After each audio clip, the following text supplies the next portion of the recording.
on? Amir here from Adonis Athletics. Another episode with the ginger Brofessor, and today we've got a new friend in town. Alex, why don't you introduce your new friend and tell everybody what he does and what he's good at and how you guys know each other? Will do. So today we're here with Julian Ascone. He's the other half of Your Health, Sport and Spine. So Julian works with me. He's a chiropractor as well, and he's got a background in exercise science. He's also had a good background in powerlifting as well. I think in 2010 you qualified for the Junior Worlds. Is that correct? Yeah, excellent. So what we're here today to talk about is another modality. So last time we had a talk about active release technique and how that can be quite good at opening up some better range, particularly with your shoulders. So today we're talking about a modality called dry needling. And what that's really quite good at is when you get muscular pain. So particularly things like when your tendinopathies. So say when you're getting that knee pain, elbow or shoulder pain, where it's the tendon that's the issue, or there's trigger points involved with that. This is where it comes into play. But I'll leave that over to Jules here to chat on that further. Alright, so we'll be looking at dry needling today. We'll be demonstrating on Alex's forearm here. So basically dry needling is just another tool that we can use if you do have any soft tissue injuries or pretty much just muscular pains. It is really good for providing short to medium term pain relief and as well as relaxing the muscles. So if it is for muscle relaxation, it's not something that you'd want to get done just before you go and train, but it is really good after a training session or when you are feeling pretty tight. So I'll get Alex's forearm up here and we'll have a go in there. So we just use these fine tip needles. We're just going to go and wipe him down with an Alco wipe, just so we don't get anything infected. So when we're doing something like this, what we'd be looking for is having a feel in through the arm or in the muscle, finding any particular tight spots. Got one about there. So about there. Just going to wipe down that area.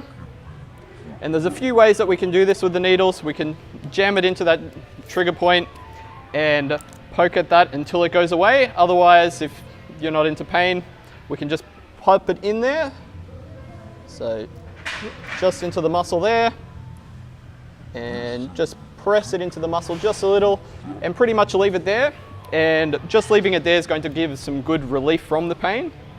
Otherwise, pretty much if there is a trigger point there and you're having some trouble getting it to go away or to loosen up, basically what we do is just feel around in there, try and find that trigger point and just needle that until it starts to relax. So we've got a good little twitch there. It's twitching, right? Yeah.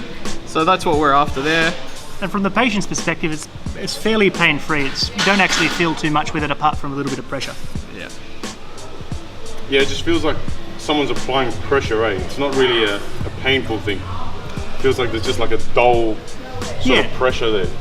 But it's definitely not painful. Yeah. So we could leave the needle in there for a few minutes, and like I said, that's just going to give some good relief from the pain. And ultimately, it's just another tool that we can use to help you get some relief from your muscle pains and also relax those muscles when you do have something where stretching might be irritating it, like a tendinopathy. Is it like a very more, I guess, really accurate way of targeting a muscle or a trigger point, like getting on a cricket ball or something like that? It's like a very small, focused sort of thing compared to that, right? Yep. Something like that? So particularly for muscles that can be quite deep, like the glutes, where lying on a ball, it's kind of just a very big kind of thing that you're pressing into there. It is really good in terms of that. Yep. So like you've said, obviously it's a much finer tip. We get right into that trigger point, just needle that rather than just trying to massage everything with the ball. Yeah. They can both be effective, but quite often, especially for deeper muscles, like in through your glutes and your legs, this can be very effective. How does it compare to something like acupuncture? So acupuncture is actually a traditional Chinese medicine, and they have their own particular way of doing it and particular points that they place the needles, whereas this is more of just a trigger point technique where we go in, we find where you're actually sore in the muscle, and we just needle there. Okay, and so can you explain what the mechanism is behind it? So you found the trigger point, you pressed it. What is it about the needle and targeting the trigger point that makes things better? Yep, so when we are needling the trigger point, when you're needling into the trigger point, you'll get a twitch response and you might feel the muscle spasm up, and that stimulus can help that muscle to just relax. As well as that, the needle is irritating some of the tissues around there, which just helps create blood flow to that area, which can help that muscle to relax as well. And as well as that, just having that needle in there your body starts to release some chemicals that give you some long-term, so up to a couple of days worth of pain relief as well. Okay, so like right now, just by leaving it there, Yep. that's what the body is doing. Yeah, so Wow. it's releasing some chemicals that help to give you some pain relief, as well as increasing the blood flow to the area. And it can be applied pretty much to any muscle group within the body.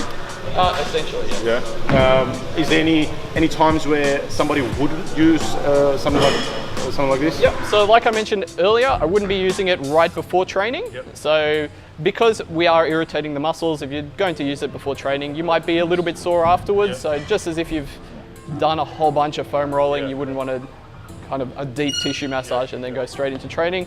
That's just about the only reason I wouldn't use it. Yep. Or obviously if the patient is scared of needles, Yep. wouldn't be using them there. Or I mean, with most injuries, it can be pretty safe.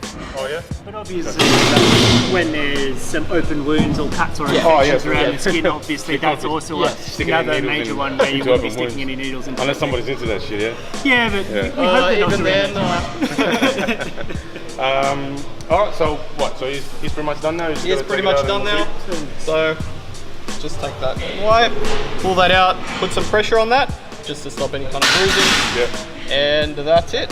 that's it. Yep. How you feel, Alex? Yeah, no, it's great. I feel much better for the arm. I've been having some drama with that for a while. Okay. All right, guys. Well, that's another episode with the Ginger Brofessor and Julian. We're gonna find a nickname for him. Don't worry, stick around. Until the next episode. Peace. See you next week. Thanks.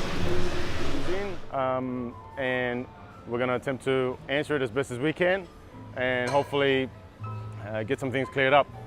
James, can you read out the question, please?